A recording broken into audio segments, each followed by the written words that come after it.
ஒரு பயணம் செய்யக்கூடிய பொது வாகனங்களிலே, பொது போக்குவரத்துகளிலே பயணம் செய்யும் அனைவரும் ஒற்றை நோக்கத்தோடு போவதில்லை.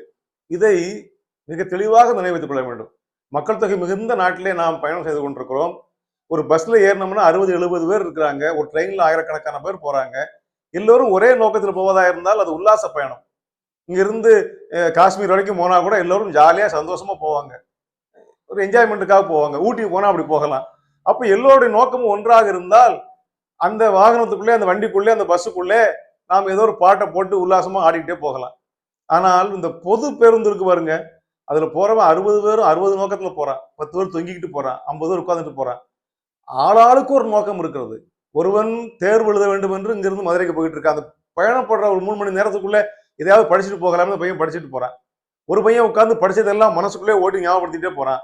இன்னொருத்தன் உடல்நலம் இல்லாத உறவினரை பார்க்கிறதுக்கு அப்போலோ ஹாஸ்பிட்டலுக்கு போயிட்டு இருக்கான். ஒருவன் இறந்து போன உறவினரை பார்ப்பதற்கு எப்படா பஸ் போய் சேருங்கிற ஆன்சைட்டிலேயே போயிட்டு இருக்கான். இன்னொருவன் காணாம போன பிள்ளையை தேடி போறான். ஒருத்தன் கணவன் மனைவி சந்திக்க போறாங்க. இப்படி ஆயிரம் பிரச்சனைக்கு போய்கிட்டு இருக்காங்க. அதுல யாரோ 2 பேர் தான் சந்தோஷத்துக்காக போய்கிட்டு இருக்கான். சாமி கும்பிடவோ கோயிலுக்கு எங்கேயோ போய்கிட்டு இருக்கான். அது மதுரை சும்மா சுத்தி பார்க்க போய்கிட்டு இருக்கான். அந்த 2 பேர் செல்போன்ல பாட்டை சத்தமா வச்சு கேட்டுக்கிட்டே போனான்னா எல்லாருக்கும் மனதில் எப்படி இருக்கும்? துஷ்டி விட்டு போறவனுக்கு இந்த பாட்டை கேட்டா எப்படி இருக்கும்? உடல்நலம் இல்லாதவனை பார்க்க போறவனுக்கு இந்த பாட்டை கேட்டா எப்படி இருக்கும்? அப்போ 60 பேர் ரசனையும் வேறு வேறு. அது முதல்ல புரிஞ்சுக்கிடுங்க. எனக்கு பிடிச்ச பாட்டு உனக்கு பிடிக்கும்னு அவசியம் இல்லை. அந்த பாட்டு சத்தமா கேட்டு செல்போன்ல கேட்டு போகாட்டா என்ன? இதையெல்லாம் நாம் என்றைக்கு திருந்த போறோம்னு தெரியல. அதே மாதிரி சில பஸ்ல டிவி வச்சு பார்த்துட்டு போறது படம். அவங்க மக்களை இழுக்கிறதுக்காக படம் வைக்கிறானா? அங்க அந்த நிறுவனத்துக்கு தெரிய வேண்டாமா?